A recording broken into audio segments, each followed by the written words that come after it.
This video is going to be about the trajectory of fashion throughout 2026 and not necessarily trend predictions or anything like that, as the trend cycle is pretty slow moving, which is really nice, but I have been noticing some cool fashion moments and moments in pop culture that have been really inspiring me, and I'm really excited to talk about it all. I want to start with the fact that everyone has been interested and talking about Chanel at the moment, which is really weird because Chanel is known as that kind of unchanging, untouchable sort of buttoned up, perfect brand that feels very unrelatable. At the moment, we're seeing it kind of become subverted into this rock and roll or just very wearable, young, youthful, spirited kind of moment, and I feel like it's because it's so unchanging to, I don't know, the first impression you have of it, that seeing it in this different light is very, very cool and interesting. When I looked at Matthew Blazy's debut collection and the one that was set in the New York City subway, I just thought all of these looks were incredibly wearable.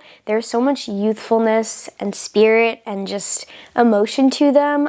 The way that the fabrics work and just flow so beautifully, as well as quirky little patterns, colors popping in there. And I don't know, it just feels so just cool. And I hate that word because it kind of means nothing, but it just feels, I don't know, young, youthful. I need a better vocabulary, I guess. Like, there's so many buzzwords that are going through my mind, and I'm like, there's got to be something better than just model off-duty, cool girl, effortless, chic. Like, there's got to be something more. I don't know. It girl, like, you know what I mean? She just feels so, like, I want to wear this. And I've never really looked at a Chanel collection and been like, oh, like, I'm gonna wear all of these, but I've been loving these. These are really beautiful. Just the crazy little pops of color, the fur, things like that. Because I've been so interested in seeing Chanel in this light, I've been saving a lot of these kinds of photos to Pinterest of kind of iconic pieces that they have that just fall into this, I don't know, indie sleaze rock and roll world, Tumblr 2014, even though it's Chanel. And I don't know, I just love every single one of these pieces and just find it so cool to like throw it into an outfit and style it in like kind of a tacky but fun and silly and stupid way. Then I started digging deeper into all of the old Karl Lagerfeld collections from 1996 around there all the way to 2010, 2016. Like, I stopped around there because I felt like I liked sort of the early 2000s the best, but I have an obscene amount of references of these, so I'm just going to let them roll on in. But I wanted to read these quotes that I found in a fashion book as they play by the critic, writer, Roland Barr. And he wrote this essay comparing Chanel and Courrèges, and it's called The Contest Between Chanel and Courrèges, A Violent Sensation of Time. And it really just talks about how Chanel is unchanging by definition, and just seeing the creativity of such incredible collections and how it's being used today, resurgences of Chanel in pop culture, it's just so cool. So these quotes say, "The creations by Chanel challenge the very idea of fashion. Fashion, as we conceive it today, rests on a violent sensation of time. Every year, fashion destroys that which it has just been admiring. It adores that which it is about to destroy. Last year's fashion, now destroyed, could offer to the victorious fashion of the current year an unfriendly word such as the dead leave to the living, which can be read on certain tombstones. I was yesterday what you are today. You will be tomorrow what I am today. Chanel's work does not take part at all or only slightly in this annual vendetta." And then he writes, "The whole Courrèges style is contained in this conditional, for which the female body is the stake. It is the conditional tense that we find in jackets with very short sleeves, which show no nudity at all, but register in our minds the idea of audacity. It is the florid transparency of evening wear as shorts in the new two-piece dresses worn for dancing that are flimsy like underwear, in this fashion without attachments, in the real and figurative sense, in which the body always seems to be close, friendly, and seductive, simple, and decent." So yeah, it kind of compares how Chanel is like austere, unchanging, buttoned up, and how Courrèges is this futuristic, changing, morphing, like listening to the body of each decade sort of brand, and how different they are in that sense. But I'm just like obsessed with the fact that you can actually take the most rigid brand and throw it into this like fun, crazy, sleazy little world. So that's what I love about it. Next, I wanted to talk about a bunch of trends that are very much inspired by Alexander McQueen's new runway and the fact that Alexander McQueen feels like it did in the early 2000s, 2010s. I wanted to go through a whole bunch of my favorite Alexander McQueen looks over the early 2000s, very late 90s, and kind of a little bit into the 2010s. I think they all have this really cool, just powerful energy to them. They kind of remind me of the girl being a spy, as like kind of a contrast to being like a James Bond girl. Like that's a different kind of beauty. But I love this kind of audacious, powerful version of beauty. And yeah, there's so many characters in Alexander McQueen's world, and this is just one of them. But it really reminded me of the new collection. There's the Napoleon jackets, the very, very low-waisted pants, these kinds of really interesting silhouettes with leather falling off the sleeve. I love the sunglasses. Even the colors, you can still have this kind of powerful sense of style without it being black and white or just dark and muted. And I love these. These looks are really cool. But anyway, of course, the Napoleon jacket has been popular at the moment. I love all of these looks using it. I like that there's different details such as the ones with the shoulder pads, and I like the stitching and just the embroidered detail. And I like that some people have like reminiscent jackets of the Napoleon jacket. They're really cool. I know that military jackets kind of led into this, so there's a little bit of an overlap there. Then of course the skull scarf has become popular within the last year. I think it's just going to continue because it's a very easy thing to style and kind of hide within an outfit, but also bring out a cool detail in an outfit. And I just saw it recently in Timothée Chalamet's like music video with like that rapper that everyone said that he looked like, and I was like, oh my god. I also kind of associate this with Alexander McQueen, but we've also been seeing pants, kind of baggy pants tucked into boots.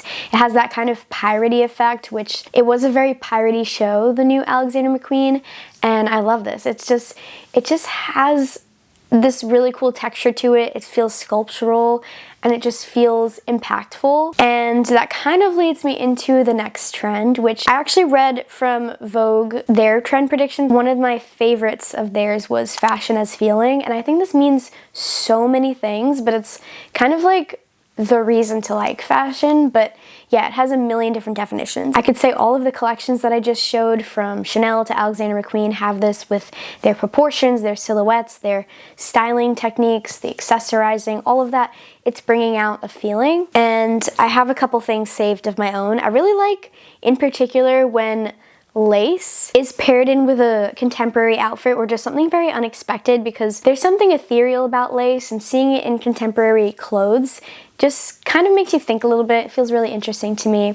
I also saved a whole bunch of photos from Addison Rae's Finsta and her regular Instagram, because I feel like she is very successful with bringing out feeling within clothes, because I would say her brand uses fashion as one of the main pillars of who she is and how to see through her brain. And I don't know, the way that she just puts on a heel, a pump, or just uses textures, she really is great at that. I would say this has come about as a little bit of a combating sentiment to AI, because if we're seeing such plasticky versions of clothing, like kind of AI generated Shein fast fashion outfits, versus just general like lack of human sentiment in clothes, I would say that this feels like the most obvious way to flip the cycle in a way, because people want to see real emotional feeling again. They want to see things made by people, and that just makes sense to me. I also have been seeing that people are really interested in more lived-in clothing rather than something brand new and plasticky in the sense. So it makes so much sense to me that fashion as feeling is going to come into 2026 and be a big idea, because if we're already kind of loving vintage and lived in and real looking clothes, then yeah, that just makes sense to me. And then I wanted to read a couple quotes from this book called A Spy in the House of Love, because it's so interesting how there are moments where the main character expresses herself through fashion. And that's such a baseline sentence, express yourself through fashion, because like, you know, that's like the whole point. But I would say that it's more of a psychological exploration of what she's experiencing, going through things that she wears. So let's get into it. The first one says, dressed in red and silver, she evoked the sound of imagery of the fire engines as they tore through the streets of New York, alarming the heart with the violent gong of catastrophe. All dressed in red and silver, the tearing red and silver cutting a pathway through the flesh. The first time he looked at her, he felt everything will burn. Like, that powerful, rich emotion of just passion and burning from the red and the silver and the fire truck. Like, are you kidding me? That's so good. She was compelled into a confessional fever which forced her into lifting a corner of the veil and then frightened when anyone listened too attentively. So this is a scene where she's at a bar and she hides with her veil. Like, she uses this beautiful piece of fashion as a way to conceal herself and kind of shy away from talking too much or feeling like she's saying enough that people can then make fun of her from saying it. Believing in the danger which sprang from objects as well as people, which dress, which shoes, which coat demanded less of her panicked heart and body. For her costume was a challenge too, a discipline, a trap which once adopted could influence the actor. She ended by choosing a dress with a hole in its sleeve. The last time she had worn it, she had stood before a restaurant which was too luxurious, too ostentatious, which she was frightened to enter, but instead of saying, "I am afraid to enter here," she had been able to say, "I can't enter here with a hole in my sleeve." Like, it's just beautiful. I'm like obsessed. Also, the cape held within it folds of something of which she imagined was a quality possessed exclusively by man. Some dash, some audacity, some swagger of freedom denied to women. Okay, this is where I don't know how to read. The toreadors, whatever, I'm ruining it because I don't know how to pronounce that word. Okay, whatever. Blah blah blahs, provocative flings, the medieval horseman's floating flag of attack, a sail unfurled in full collision with the wind, the warrior's shield for his face in battle, all these she experienced when she placed a cape around her shoulder. Incredible. So good. Basically, the main character is a morally gray person, and she's living with the moral dilemmas, complications, and just psychological torture in her own mind as she goes and basically cheats on her husband and explores New York City at night and who she can meet and how she can basically make her life more interesting. But yeah, all of these ways of using fashion as a means to psychologically examine, it's just beautiful, like incredible. Vogue, in their trend prediction of this, talked about tulle and big ruffles being in fashion, and that was kind of where I was going with my interest in lace being used in contemporary moments. But yeah, I think like the kind of Carrie Bradshaw tulle skirt will be back, stuff like that. Although it's a very niche thing, I feel like you have to be a little bit daring, and it's not very contemporary normal clothing, and I feel like a lot of normal, what people actually wear type of clothing is big and important right now, rather than maximalist or crazy or interesting, but you know, whatever. Continuing with the idea of like lived-in clothing being interesting, I've been noticing that ratty old t-shirts, like old vintage Abercrombie, and shirts with holes in them, like the perfect baby tee with a stain on it and a hole, is really popular at the moment. And I've been seeing it a while in like the stylist space, but I'm starting to now see it on YouTube and people collecting old Abercrombie shirts, and I'm like, damn, okay, so it's really like taking shape, taking storm now. So this is a brand that's really cool. Some shit I found, they collect old ratty t-shirts, and really good for styling because you can never really find an old messy t-shirt if you're going to a fashion house because everything's gorgeous and beautiful, but it's cool when you need to create a character. Like, I just watched Good Will Hunting, and all I could think about was the fact that their outfits actually just felt like real used, worn clothing, and the costume design of that was like gorgeous. Even though it was literally so simple, it was just like, wow, like they really put effort into finding like old, sort of relatable clothes. Like when I go onto a TV set, because I used to do background acting to make a little bit of extra money on the side, it would be like Zara, like and H&M, and it's so bad, all that, like, and I get it, like that's budgets, that's what you have to do, but it was really cool that this movie really encompassed the spirit of just like those kids, that time, like, it was so good. But anyway, I wanted to mention this Fashion as Feeling, this herve légère skirt.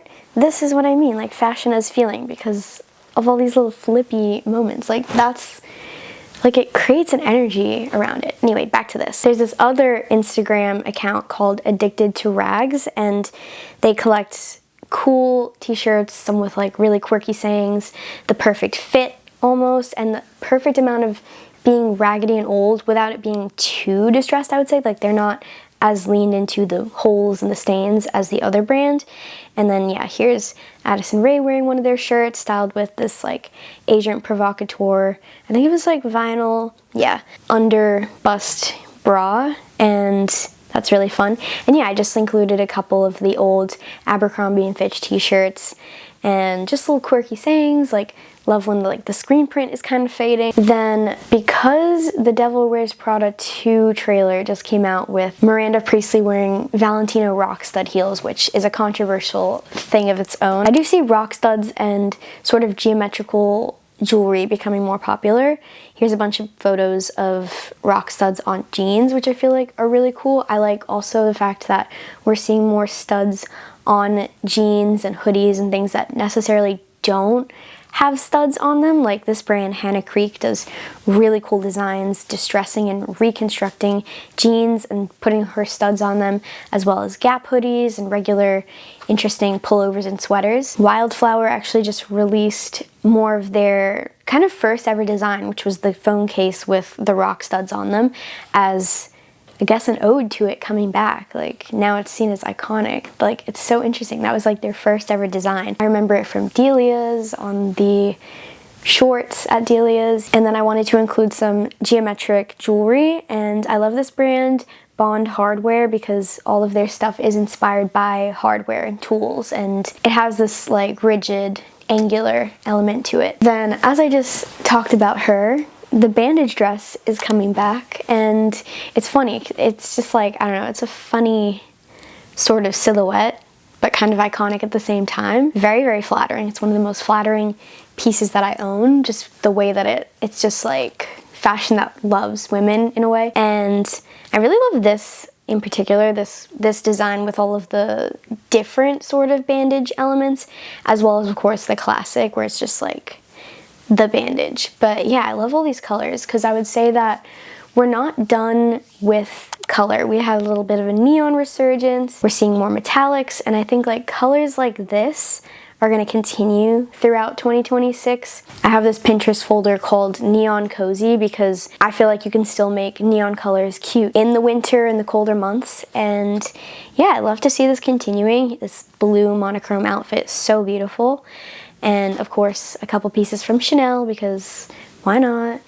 And yeah, I'm excited to see how color transforms throughout the year. I know we're still into seafoam greens and blues and kind of that world. Kind of aquamarine colors. They're kind of chopped, but sort of this situation here. That's everything that I've been loving to see take shape in fashion at the moment. I hope you enjoyed. Let me know if there's something that you have witnessed in fashion and you want to include, something that I should check out. I'm really interested to see what other people are noticing kind of take shape at the moment. And yeah, if you want to keep up with me on social media, you can do that. Thank you so much for watching, and I will see you next time.